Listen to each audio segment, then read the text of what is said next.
Is that what you said?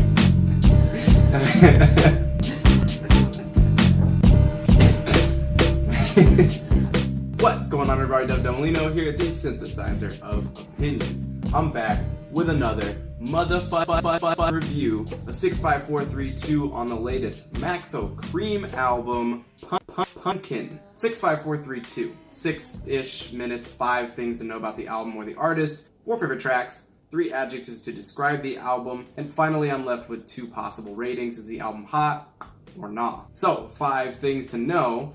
Let's start with MAXO KREAM's really difficult to pronounce name. Emekawanem Ibimakanem Ogugwa Biosa Jr. Thing number 2.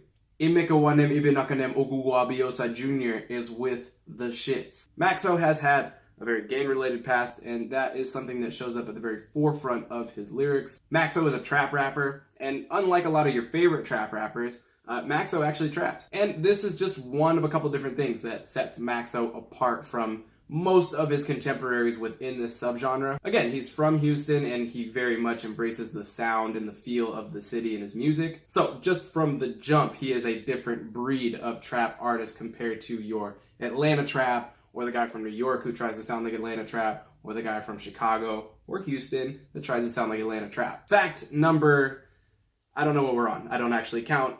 This is MAXO's debut album, and he's had 4 mixtapes prior to this, stemming all the way back to 2012 with the Quick Strikes mixtape. But for me, it wasn't until mixtapes 3 and 4 that MAXO was really on my radar as an artist, and I did enjoy both of those mixtapes, but I was still waiting for something to really impress me with MAXO. MAXO has got a name for himself with, again, the lyrical ability, his ability to flow, but I think the storytelling is the true calling card of his sound and his music, and again, the lyrics themselves. And now that we are here with the release of Punken, I think we are starting to see like a full package come together for MAXO as an artist, and one that enhances the best qualities about his music that were present in the music all along. And so with that being said, I think I'm going to go ahead and dive into my 4 favorite tracks off of the album. So I got to start with some honorable mentions because there are a lot of just really dope songs on this album. Grannies is, period, one of the best songs on the album, but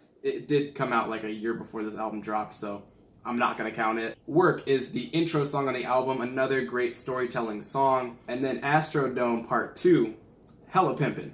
Now, number 4 on my list is the Beyonce interlude. Super hard track, super short and to the point, has some really dope Waka Flocka ad-libs added into the song. At number 3 is Pop Another. I actually don't know who produced this, but I love the extremely druggy, spacey instrumental with like this very trappy underbelly to it. And then there's this, dude, it is raining so much right now. I think what like really ties this thing together with a very druggy aesthetic is the Reality Emotion sample. Tame Impala Reality Emotion. That, again, just gives it this perfect druggy sound. Number 2 on my favorites is actually the song I think is objectively best on this album, Roaches. Roaches is the closing track on this project, and it's the song that finishes the album off with a pretty meaningful ending. You look at this album and you look at MAXO as an artist, and you know, what does he bring to the table? We keep referencing this element of storytelling that is really powerful within his music,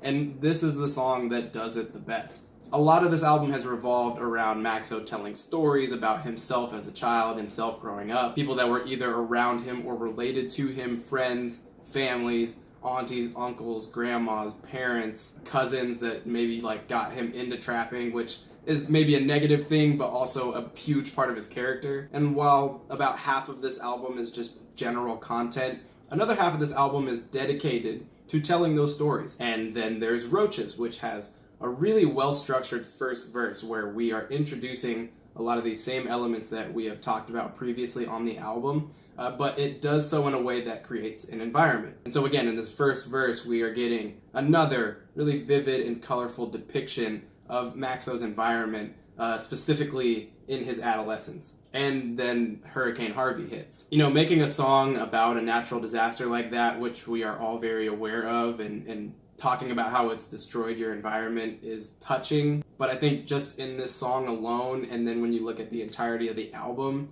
he's spent so much time putting in your mind what that environment is like and then tells you about how it got destroyed. He starts detailing about calls that he's getting from family members and kind of exactly what is going on as he sees it. And then he arrives in Houston and he's looking at the carnage of it all. And again, it's just like, I really enjoyed Maxo's portrayal of what these events were like for him, and he really puts you smack dab in the middle of it with this song. And yeah, this is probably one of the best Maxo songs that I've ever heard. But my favorite track on the album is the actual last track on the album. This doesn't make any sense. 5200 is the bonus track on the album. It's my number one. This is another one of those tracks that I found myself returning to the most on the album. And I think why I like this track so much is because it just goes to show that, like, it's all up here for Maxo. I love this hook about 5,200 different ways to get paid and make cash. And, you know, obviously, like every other rapper, yes, you can sell drugs, but you can also boost cars. You can sell bootleg DVDs. You can sell hot electronic goods and clothes and shoes. You can flip food stamps and EBT cards, and he's even talking about, like, promoting faulty shows that don't exist. So people talk about hustling all the time, but, like, that's a hustle. That's a businessman right there. A very illegal one, but I mean, hey, it translates. Anyways, 3 adjectives to describe the album. I would have to say that this album is first authentic, and then after that, it's lucid. Maxo's words paint all the pictures for you. All you gotta do is just look, and the words move, and they show you everything that you need to see. And then finally, I would say that it's, like, semi-autobiographical. Now, is this album hot or not?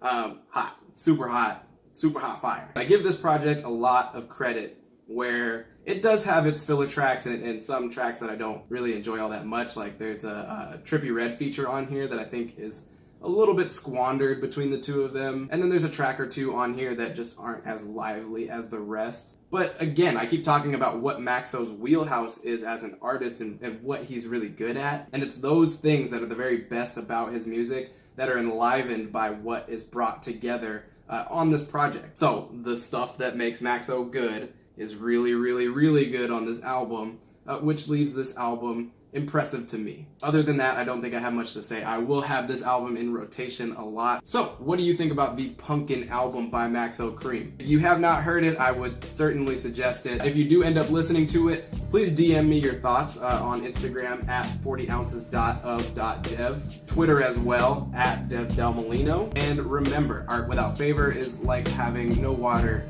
in your body or something. I don't know. Dev Del Molino, out.